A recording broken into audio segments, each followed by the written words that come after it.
Boa noite a todos. Fico muito feliz em retornar a esta casa de espiritualidade, onde passei momentos de grande emoção e de alegria no ano passado, quando conheci esta casa. Não poderia deixar de referir a atuação prestimosa, zelosa, atenciosa de todos os seus dirigentes, seus obreiros, de todas as pessoas que transformam esta casa em um ambiente de luz. A casa espírita, a casa de espiritualidade, ela pode e deve ser uma casa de ajuda e benemerência, mas ela é, não vos esqueçais, fundamentalmente uma casa de esclarecimento e consolação. Toda casa de espiritualidade, ela tem no seu sol o esclarecimento e a consolação, que é o que todos nós necessitamos. O tema de hoje, sobre a soberba, eu gostaria de iniciar com uma definição que eu encontrei, que achei muito adequada e muito apropriada, porque ela está ligada intimamente ao orgulho. Uma pessoa com soberba é uma pessoa orgulhosa, arrogante, excessivamente vaidosa, chega até a ser insolente. São pessoas que sempre têm razão, não ouvem a opinião alheia, não aceitam estar erradas, se sentem superiores às demais, são autoritárias e insensíveis.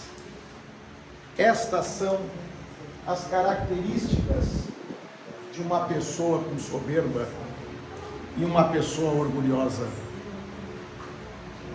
Meus irmãos, o orgulho é, ao lado do egoísmo, um inimigo mortal para a nossa vida. O orgulho é a total falta de visão de que esta vida é muito rápida. O orgulho não nos leva a nada, a não ser solidão, abandono, depressão, malquerença. O orgulho é quando eu definitivamente me afasto de Deus. Quando eu consigo vencer o orgulho, quando eu trago para a minha vida o maior bem que uma criatura pode ter no seu coração, quando eu consigo antepor ao orgulho aquela vontade de humilhar o meu semelhante, de eu ter que rebaixar o outro para que eu me eleve. Quando eu ajo desta maneira, quando eu, por algum conhecimento que eu trouxe na vida, seja de ordem intelectual, de ordem financeira, ou algum poder que eu tenha na sociedade, e eu uso isto para machucar, ferir, rebaixar as criaturas, neste momento, eu estou decretando uma sentença de morte contra mim mesmo. Quando eu faço do orgulho a minha forma de viver, sempre querendo, de forma egoísta, de ter tudo, puxar para, como se diz na gíria, puxar para o meu assado todas as vantagens do mundo, porque eu me considero superior aos demais. Este orgulho, ele só me leva, e vos digo isso porque os amigos espirituais estão todos os dias a nos dizer: quando eu faço isso, quando eu ajo assim, eu me afasto em definitivo de Deus. Quando nós perdemos a companhia de Deus, por vontade nossa, quando nós nos afastamos de Deus, nós não temos direção, nós não temos caminho, nós podemos ir para qualquer lado. E aí o orgulho nos leva a uma outra situação terrível para a criatura humana. O orgulho, ele cria um karma, ele produz uma forma tão abjeta, desculpe a palavra, tão nojenta, que naquele instante e naquele momento, a criatura, ela fica descartada de tudo aquilo que é bom, de tudo aquilo que é produtivo, que é positivo, de tudo aquilo que enternece o coração. O orgulhoso, ele se transforma numa pedra, é um coração de pedra, ele se transforma num insensível. Através da arrogância, ele busca pisar nas outras pessoas, e com certeza ele trará para a sua vida um sem número de consequências, de perturbações de toda a ordem. O orgulhoso, mais cedo ou mais tarde, ele terá da vida, da lei de causa e efeito, da lei do retorno, uma das situações mais piores que uma pessoa pode apresentar, que é uma imensa solidão. E os amigos espirituais nos dizem, nos contam que no umbral, no plano espiritual, o orgulhoso sofre situações de grande angústia, de grande sofrimento, porque lá ele não submete ninguém, lá ele está encarcerado dentro de si mesmo. Portanto, meus amigos, o orgulho, ao lado do egoísmo, ele nos conduz a um abismo que não tem como retornar, a não ser por um grande sofrimento. Todos nós somos iguais, todos aprendemos com todos, independente de condição social, cultural, econômica, seja de qualquer ordem. Não há pessoas com superioridade ou inferioridade sobre qualquer outra pessoa. Nós somos diferentes. Nós somos diferentes. Há uma expressão que se usa muito, que é terminada uma partida de xadrez, o peão e o rei vão para a mesma caixinha. Num jogo de xadrez, tem 8 peões à frente, e atrás as torres, cavalos, bispos, rainha e rei, de forma dupla, menos a rainha e o rei. Terminado o jogo, a peça de menor importância, o peão, vai para a caixinha, e o rei, que é a peça nobre, vai para a mesma caixinha. Todos nós iremos para o mesmo lugar. todos nós seremos julgados e colheremos em razão do quê? Em razão do que fizemos, e não do que temos, e não do que ganhamos. Nós levaremos uma única herança, a herança do que fizemos e o que deixamos no coração das pessoas, o que deixamos na alma das pessoas, as amizades que construímos, que cuidamos, que erigimos. E existe um aliado insuperável, e esse aliado insuperável está no mais belo escrito humano, no escrito, no discurso, na oração mais linda que se escreveu na terra até hoje, que são as bem-aventuranças, onde Jesus, entre as bem-aventuranças, há uma que ele disse: bem-aventurados os pobres de espírito, porque deles será o reino do céu. Entenda-se, pobre de espírito, como os humildes. As bem-aventuranças, e esta bem-aventurança é a bem-aventurança da humildade.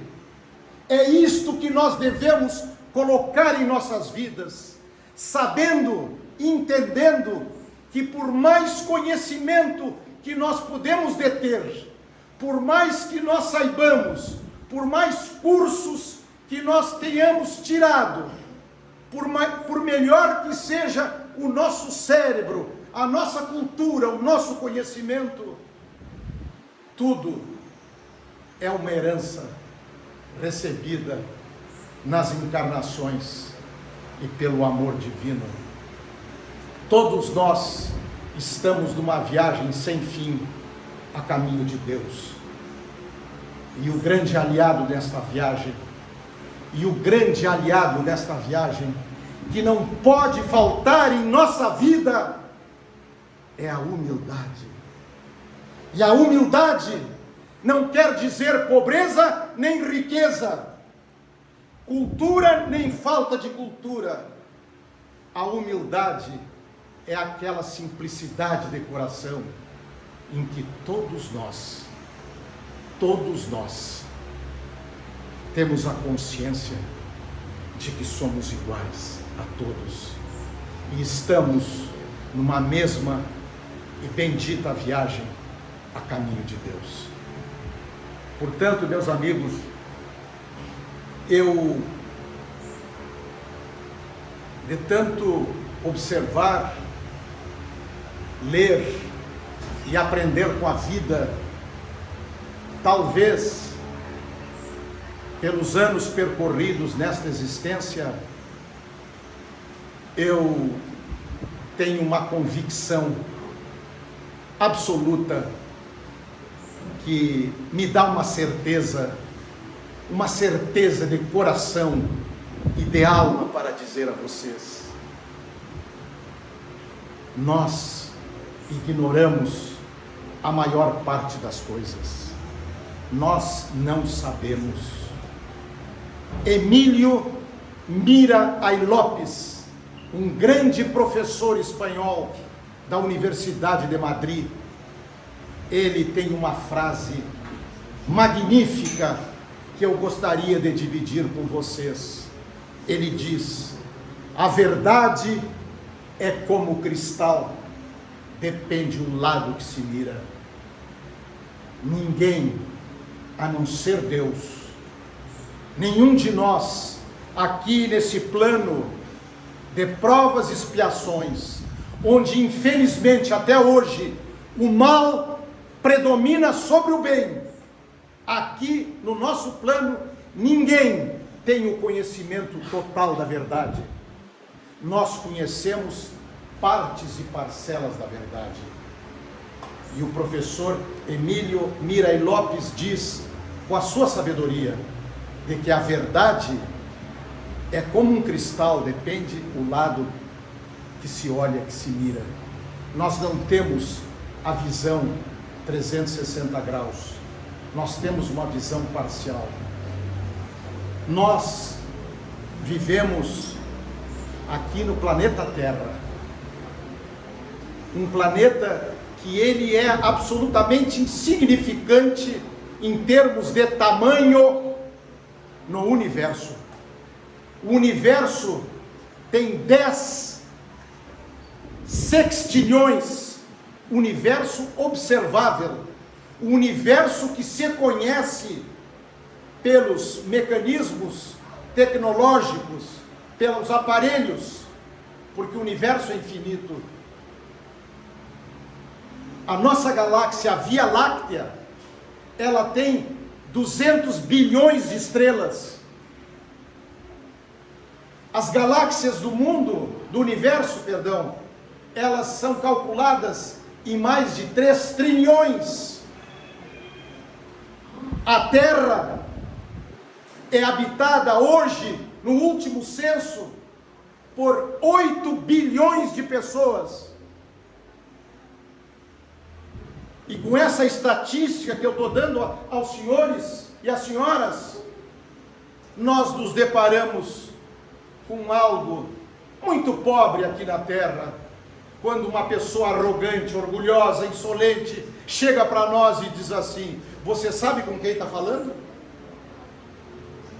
Quem de nós já não viu, na vida de relação, na existência, o arrogante, o orgulhoso, o soberbo, dizer: você sabe com quem está falando? Eu digo: eu sei. E eu dou essa estatística. Eu estou falando com alguém que mora num planeta insignificante em termos de tamanho, com 8 bilhões de pessoas, e que é mais um. E tem uma vida limitada, uma vida efêmera. Portanto, meus irmãos, minhas irmãs, com todo carinho, eu vos digo que os humildes são os filhos diletos, são os espíritos diletos que estão à nossa frente. Não vos esqueçais que Jesus queria a simplicidade e a pureza das crianças. E eu me recordo agora para vos trazer um fato ocorrido e acontecido com o nosso saudoso espírito, hoje espírito, mas que viveu até alguns anos atrás, Francisco Cândido Xavier, que deu um exemplo de humildade que se contrapõe ao orgulho de uma forma extraordinária, que eu gostaria de contar a vocês, tamanha a beleza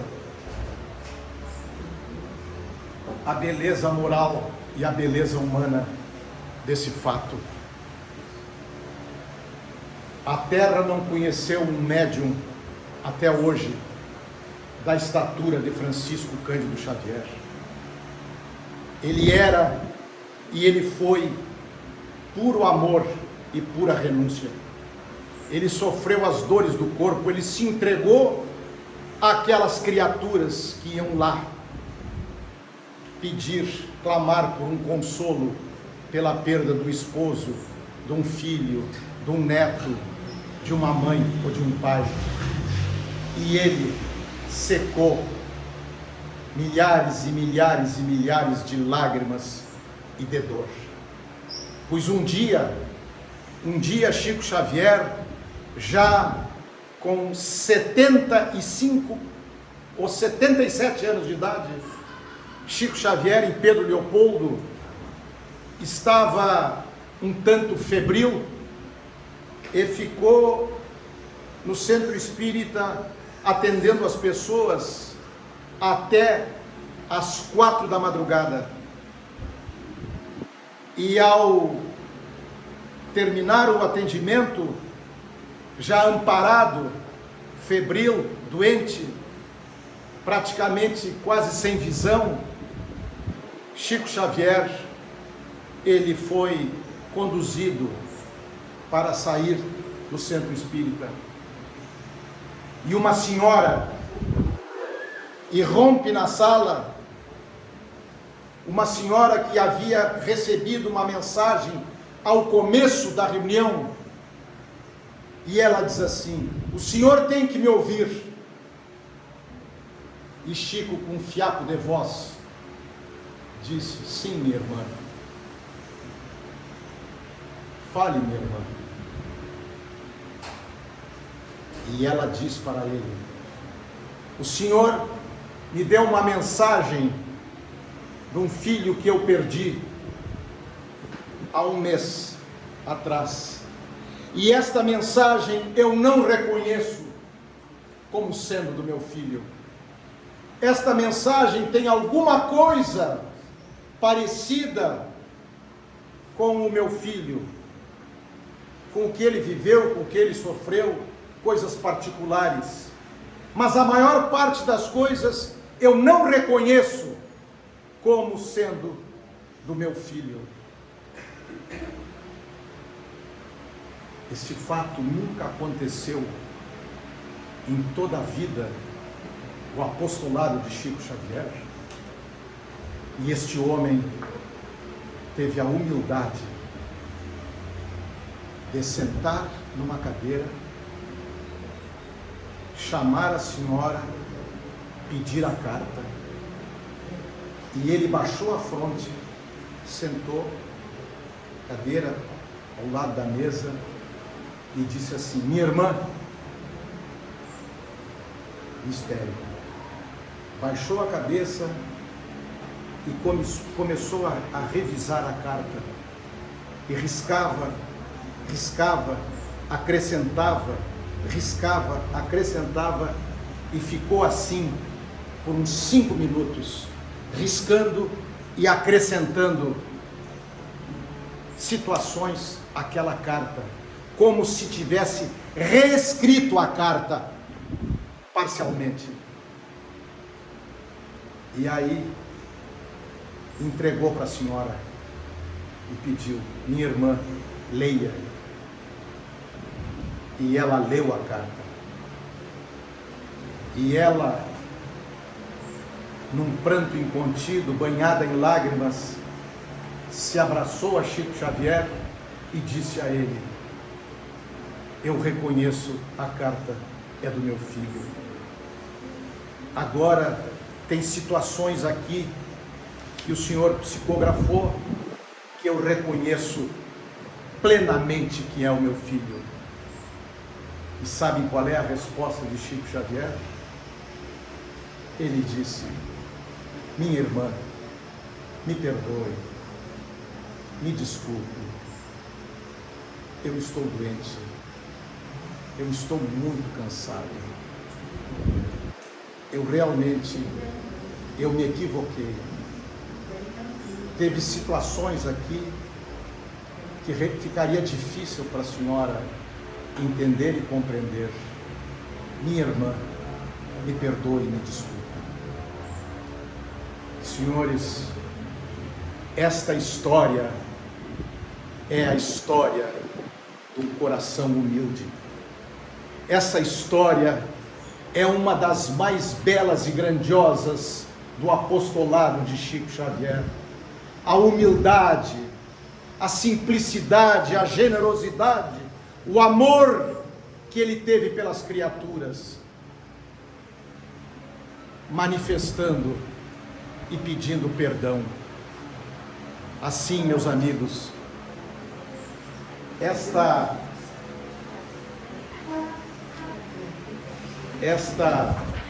situação narrada nessa história, ela nos conduz a uma conclusão. nós precisamos de três aliados na vida em que nós caminhamos nessa existência. Sejamos humildes, é a primeira. Sejamos humildes, é a segunda. E sejamos humildes, é a terceira. Há uma passagem no Evangelho segundo o Espiritismo que eu gostaria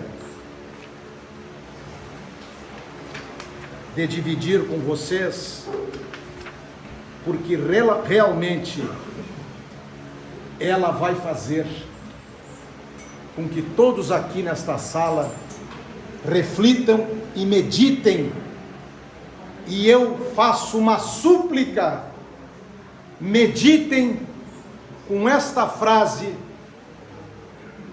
que está lá no Evangelho segundo o Espiritismo. Quando descobrimos que absolutamente nada é definitivo, inclusive a vida, nada é definitivo, nem a vida, compreendemos a inutilidade do orgulho, a tolice das disputas, a estupidez da ganância e a incoerência das mágoas que carregamos. Francisco Cândido Xavier, a meu juízo, e salvo o melhor juízo, deixou um herdeiro, um médium brasileiro, que eu tenho profunda admiração, Divaldo Pereira Franco. Divaldo Pereira Franco, ele psicografou do poeta, do grande poeta indiano Rabindranath Tagore, Prêmio Nobel de Literatura de 1913. Ele deixou uma página memorável para que os senhores, e eu os convido também a refletir sobre essa página de luz, que diz: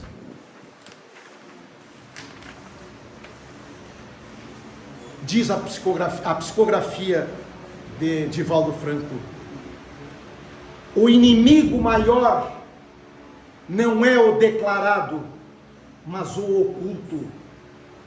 O inimigo que se deve vencer não é o de fora, mas o de dentro da alma.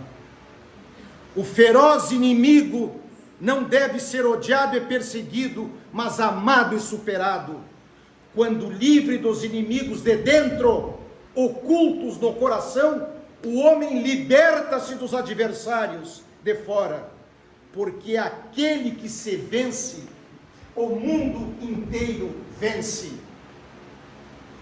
Eu gostaria de encerrar dizendo que a grande vitória que nos deve causar um grande orgulho, o orgulho bom, é a vitória sobre nós mesmos, é a vitória sobre as nossas más inclinações. Este deve ser o motivo de orgulho, porque esta é a vitória espiritual, não é a vitória material. Eu gostaria de, me lembrando das palavras do presidente Rui, quando me apresentou, ele falou que quando recebemos um tapa, temos que amar aquele que nos deu o tapa. Eu gostaria de dizer a vocês que a minha compreensão disto, de alguém que me faz o mal, a minha compreensão, respeitando todos os entendimentos, porque Jesus nos disse que se der um tapa, ofereça outra face. Mas a nossa condição humana aqui na terra, ela nos deve conduzir a uma ação mínima, qual seja, não responder, não reagir. Este é o perdão. Se alguém comete uma maldade infinita dentro da minha casa, com a minha família, eu reconheço, ainda pela nossa evolução aqui na Terra, a dificuldade do perdão radical. Mas eu tenho que admitir, por esta beleza em comum, por esta luz que é a doutrina espírita, consoladora, que reconforta, que diz para nós que não há morte, que a vida prossegue, nós iremos prosseguir, nós iremos a caminho da estrada de luz de Jesus e de Deus. Aquele que me faz o mal, eu não devo retribuir o mal. A não retribuição do mal, este é o perdão que no nosso estágio evolutivo, a maioria das criaturas da Terra, elas estão em condições de não retribuir o mal. Não retribuir o mal é o maior perdão que nós podemos dar a alguém, até que todos nós possamos um dia abraçar e perdoar aquele que nos fez, ou aquela, muito mal. Não vos esqueçais, a vida prossegue, a vida não vai terminar para nenhum de nós aqui. A vida, ela vai prosseguir. E nós temos uma tendência inata, que é a bondade. A bondade nos aproxima de Deus, porque a maldade de quem comete a maldade sofre e sofrerá muito, nesta vida ou em outras vidas. Não vos esqueçais, todos nós temos um encontro marcado. Nós vamos nos reencontrar com os nossos afetos, com os nossos amigos, com aqueles que foram nossos inimigos. Nós vamos nos reencontrar. O espírito é imortal, não há morte. O que termina é o corpo, é a veste transitória. Portanto, meus irmãos e minhas irmãs, afastai de vossas vidas a soberba, o orgulho, e tende por companhia a humildade que nos aproxima definitivamente de Deus. Muito obrigado.